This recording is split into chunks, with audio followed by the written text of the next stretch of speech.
Assalamualaikum warahmatullahi ta'ala wabarakatuh.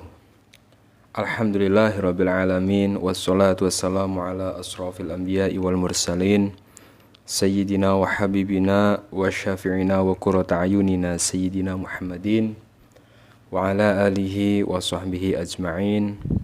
Allahumma sholli ala sayyidina Muhammadinil fatihi lima ughliqa wal khatimi lima sabaqa nasiril haqqi bil haqqi wal hadi ila siratikal mustaqim wa ala alihi haqqa qadrihi wa miqdarihil azim, amma ba'du.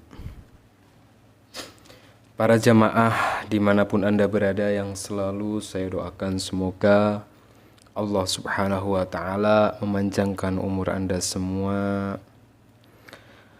memudahkan segala urusan Anda, melancarkan rizki Anda, yang jualannya dilariskan oleh Allah, yang usahanya dilancarkan oleh Allah, yang punya anaknya dijadikan anak yang soleh dan solehah. Amin ya rabbal alamin. Alhamdulillah, dengan izin Allah subhanahu wa ta'ala kita bisa bermuajahah, bisa berjumpa lagi dalam kajian yang insya Allah bermanfaat ini, di mana dalam kajian kali ini saya akan menjelaskan tentang hal-hal yang mana hal-hal ini dapat menjadi penyebab akan terhambatnya sebuah doa. Hal-hal yang menjadi penghalang dari doa kita dikabulkan oleh Allah subhanahu wa ta'ala. Jadi ini sangat penting sekali Anda ketahui, sehingga jangan sampai Anda melakukan hal-hal yang nanti akan saya sampaikan, karena dampak dari hal-hal ini adalah kita sebagai hamba akan sulit ketika berdoa kepada Allah, doa kita akan sulit diijabah atau dikabulkan. Apa saja hal-hal tersebut? Sebelum Al-Fakir sampaikan, silahkan bagi para jamaah yang menonton video ini, mengikuti kajian ini dan belum subscribe, silahkan ringankan tangannya untuk subscribe channel ini. Dan jangan lupa klik lonceng notifikasinya agar ketika Al-Fakir berbagi tentang kajian, tentang amalan, Anda bisa mengikutinya. Serta silahkan tulis hajat dan doa Anda di komentar, dengan harapan dengan banyaknya para jamaah saya yang mengamini doa Anda. Para jamaah yang dirahmati oleh Allah subhanahu wa ta'ala, dalam Al-Quran Allah subhanahu wa ta'ala berfirman, Bismillahirrahmanirrahim, wa qala rabbukum ud'uni astajib lakum. Yang artinya, ketika kita sebagai seorang hamba menginginkan sesuatu, kata Allah, ud'uni, berdoalah kepadaku, memintalah kepadaku, maka kata Allah akan aku kabulkan. Lantas misalnya bagi para jamaah, bagi kita semua sebagai seorang hamba yang senantiasa berdoa, habis sholat kita berdoa, ya kan? Kita sering meminta banyak hal kepada Allah, terutama meminta selamat dunia akhirat, meminta rizki yang banyak, meminta cepat bisa melunasi hutang, meminta jualan biar cepat laris, meminta usaha biar lancar, meminta anak yang soleh dan solehah. Tapi terkadang misalnya kita sudah berdoa sekian lama kok seakan-akan doa kita belum dikabulkan oleh Allah. Lantas apa problem dari permasalahan ini? Makanya tadi saya sampaikan di awal bahwa ini penting, nanti Anda akan faham bagaimana ada ternyata hal-hal yang ketika kita lakukan, hal tersebut dapat menjadi penghalang akan dikabulkannya doa kita sebagai hamba ketika kita bermunajat kepada Allah subhanahu wa ta'ala. Dalam sebuah kitab yang bernama Kitab Nafaisul Uluwiyah fi Al-Masail As-Sufiyah, yang mana kitab ini ditulis oleh seorang ulama besar yang bernama Al-Alama As-Sayyid Abdullah bin Alwi Al-Haddad. Beliau menerangkan tentang hal-hal yang dapat menjadi penghalang akan terkabulnya sebuah doa. Wa man la yustajabu lahu limawani'a wa awaridha wa qad ta'arrada lahu famin dzalik. Kata beliau, Al-Imam Sayyid Abdullah bin Alwi Al-Haddad, beliau menerangkan doa seseorang bisa saja tidak dikabulkan oleh Allah Subhanahu wa taala limawani'a wa awaridho, karena doa tersebut terhalang rintangan-rintangan tertentu. Wa qad ta'arada lahu famin dzalik, di antara hal-hal yang ketika hal tersebut dilakukan oleh seorang hamba dan dapat menjadi penghalang dari terkabulnya doa adalah yang pertama, aklul haram, memakan barang yang haram. Naudzubillah min dzalik. Di sini perlu saya jelaskan, yang namanya kalau dalam ilmu fikih, yang namanya haram itu ada makanan haram lidzati, karena memang makanan itu sudah diharamkan oleh Allah. Misalnya kita sebagai umat Islam dilarang memakan, mohon maaf, anjing gitu kan ya, babi dan lain-lain. Itu kan sudah jelas makanan haram. Ada juga makanan haram li ghairih, karena yang lain makanannya halal, tapi cara mendapatkannya itu tidak baik, maka bisa saja itu menjadi makanan yang haram. Contoh, yang namanya kita di Indonesia makannya nasi, ya kan, beras. Nah, cara kita mendapatkan beras misalnya, cara kita mencari nafkah tidak halal, ya kan. Mencuri misalnya, mohon maaf, korupsi, memakan hak orang lain. Kita bekerja bukan korupsi uang, kita bekerja korupsi jam, harusnya kita bekerja 6 jam misalnya, kita hanya bekerja 5 jam, yang 1 jam itu ya uang yang dihasilkan, maka itu uang yang haram. Ketika dibelikan makanan menjadi makanan yang haram. Naudzubillah min dzalik. Maka ingat-ingat, yang namanya makanan haram dapat menjadi penghalang akan terkabulnya sebuah doa seorang hamba. Dan makanan haram itu bukan hanya makanannya yang diharamkan oleh Allah, tapi bagaimana cara kita mendapatkan. Misalnya sebagai seorang suami ini harus benar-benar hati-hati sekali. Hati-hati masalah makanan ini. Ibarat makanan itu dalam kendaraan itu kan seperti bensin. Ya bensin, kalau bensin murni ya jalan motor, jalan mobil. Tapi kalau bensin udah tercampur dengan air, tercampur dengan ini dan itu, mogok motor. Buat ibadah males, buat melakukan perintah Allah males. Lebih parahnya, memakan makanan haram menjadi hal yang menghalangi terkabulnya doa kita.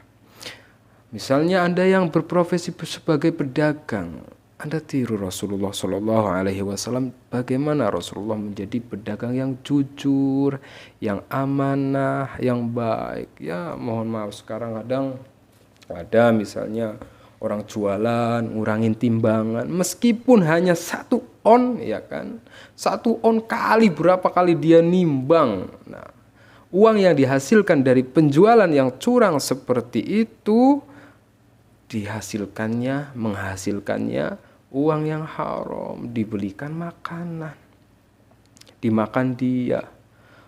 Lebih parah, dikasih makan ke anak dan istri. Bukan hanya dianya saja yang doanya tidak dikabulkan oleh Allah, dampaknya ke anak dan istri. Naudzubillah min dzalik. Maka ini penting sekali.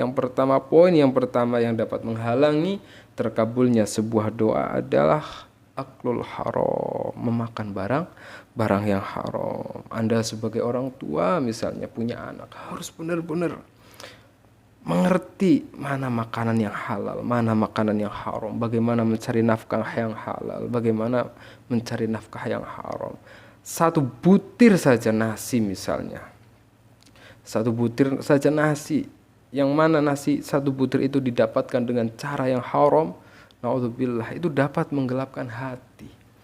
Ada satu kisah seorang wali Allah Subhanahu wa taala. Ini beribadah selama 40 tahun. Sholat gak pernah tinggal itu kan.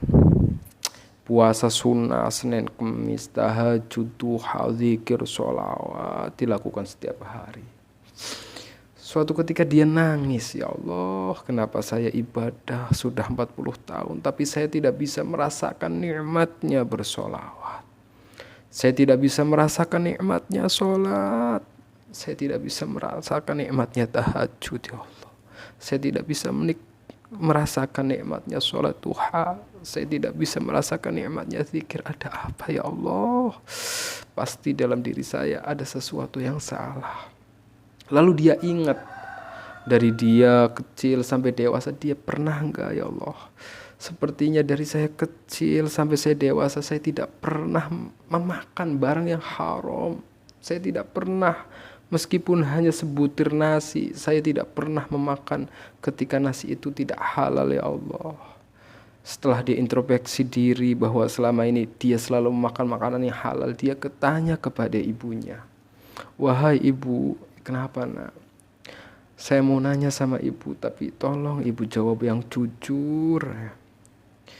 Waktu saya kecil, apakah ibu pernah memberikan sesuap nasi dari perkara yang tidak halal, yang haram, yang ibu mendapatkannya dengan cara yang tidak halal?" Kata ibu tersebut, "Demi Allah nak, dari kamu lahir sampai sedewasa ini, ibu tidak pernah memberikan makanan yang tidak halal kepada kamu. Kenapa kamu bertanya seperti itu nak?" "Iya ibu, saya ini sudah ibadah selama bertahun-tahun, 40 tahun, tapi saya sepertinya tidak merasakan nikmatnya ibadah. Nikmatnya sholat, nikmatnya puasa, nikmatnya zikir, nikmatnya sholawat. Apa penyebab ini ya ibu? Tolong ibu ingat-ingat, barangkali ada sesuap nasi yang tidak halal. Wahai ibu." Terus ibunya ingat-ingat, "Iya nak, ibu ingat dulu waktu ibu mengandung kamu, waktu kamu masih dalam kandungan ibu, suatu hari ibu itu melihat tetangga memasak bubur. Ibu ingin sekali memakan bubur itu. Ibu hanya mencolek dengan jari ibu, kemudian ibu makan agar kamu tidak, kalau bahasa Jawanya ngiler karena ngidam gitu kan. Itu colek." Terus kata wali Allah itu, "Itulah penyebabnya ibu. Hanya karena satu colekan bubur yang dulu ibu lakukan ketika saya masih di kandungan ibu, menyebabkan sholat saya gak nikmat. Saya gak bisa merasakan nikmatnya ibadah ya ibu. Akhirnya apa?" Wali tersebut bertanya kepada ibunya, "Apakah orang itu masih hidup ibu?" "Masih nak." Ibu mintakan halal. Setelah itu ibu datang ke rumah tetangganya yang dulu pernah dia colek buburnya. Dia minta halal. Setelah itu wali tersebut merasakan betapa nikmatnya beribadah kepada Allah. Doa-doanya tembus ke langit. Apa yang bisa kita petik dari kisah itu para jamaah? Itu ya Allah, hanya ya pakai jari itu loh, bubur pakai jari menjadi penyebab sampai wali tersebut tidak bisa merasakan nikmatnya ibadah. Sekarang kita lihat diri kita ya Allah. Berapa butir nasi yang mungkin dihasilkan dari cara kita mendapatkannya dengan cara yang tidak benar. Kita memang mungkin gak makan anjing, gak makan babi, tapi banyak rezeki yang harusnya itu barang yang halal karena cara mendapatkannya tadi dengan cara-cara yang tidak baik, dengan cara-cara yang tidak terpuji, menjadikan makanan tersebut menjadi makanan yang tidak halal. Naudzubillah min dzalik.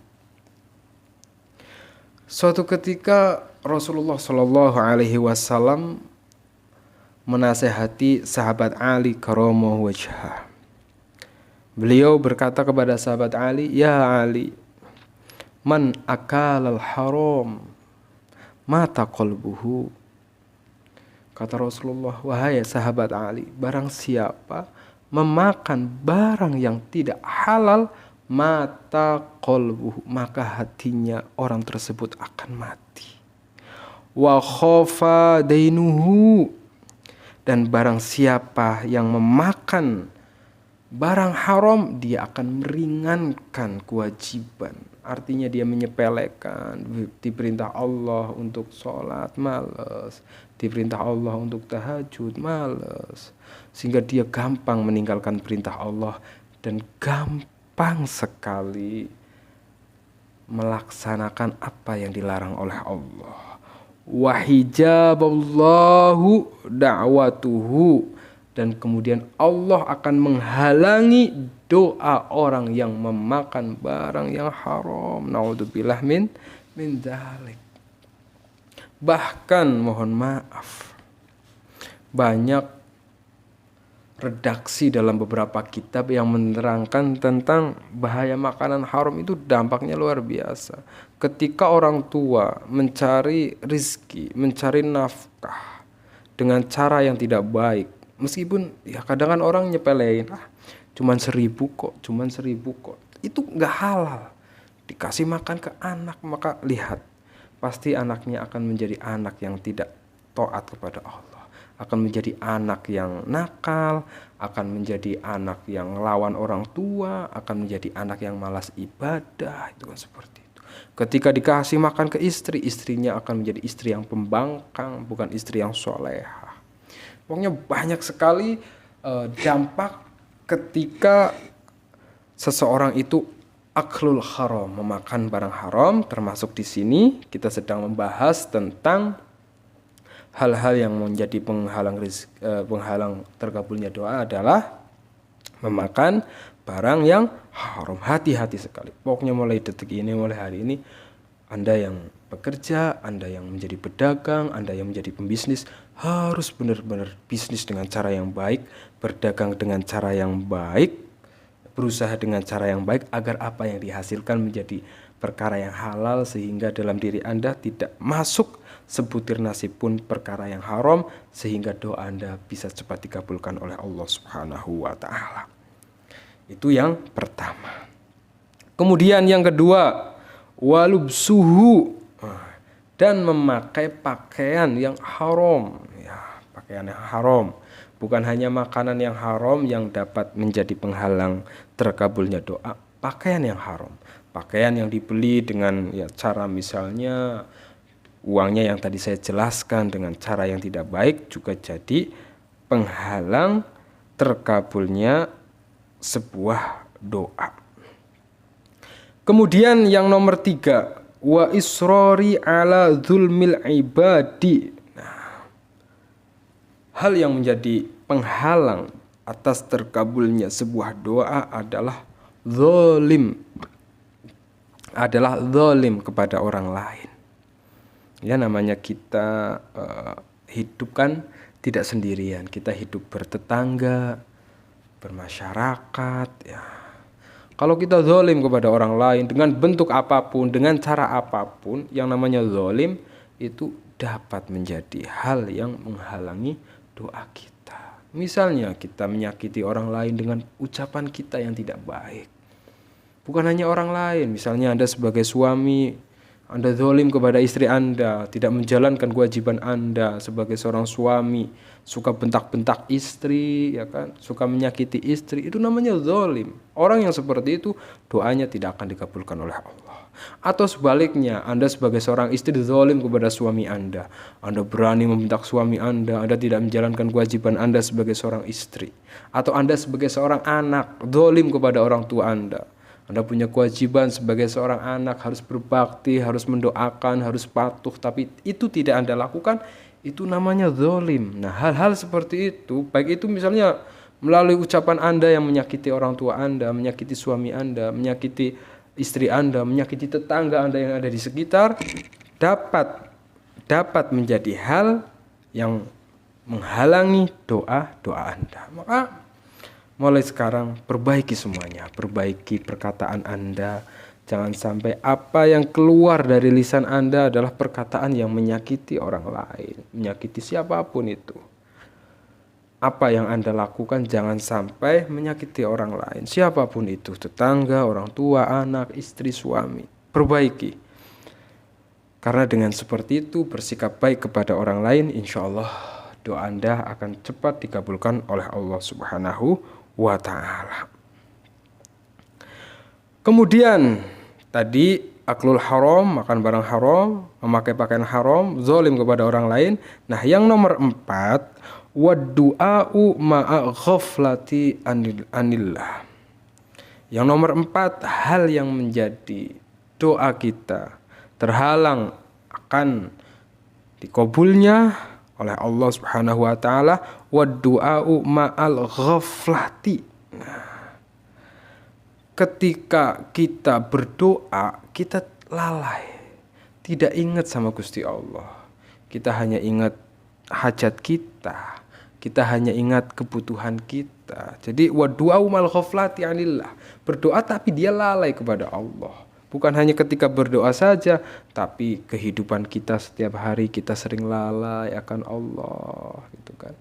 Zikir, makanya kan ada satu kaidah itu, zikir itu kan bahasa Arab. Bahasa kitanya itu ya ingat. Dari bangun tidur ya kan, sampai mau tidur, kira-kira antara kita ingat sama Allah dengan kita ghaflah, kita lalai dengan Allah, banyakan mana? Bahkan ya Allah, kita ini sebagai hamba ya, dalam sholat saja loh kita gak ingat Gusti Allah gitu kan, begitu. Allahu Akbar, ingat gimana ini kerjaan saya, gimana ini jualan saya gitu kan, gimana ini bisnis saya, gimana ini utang saya, gimana curah. Dalam sholat saja loh kita lalai sama Gusti Allah, kita lupa sama Allah gitu. Yang harusnya sholat adalah komunikasi, bagaimana kita komunikasi dengan Gusti Allah, kita lalai. Itu dalam sholat, nah, apalagi dalam hal yang lain.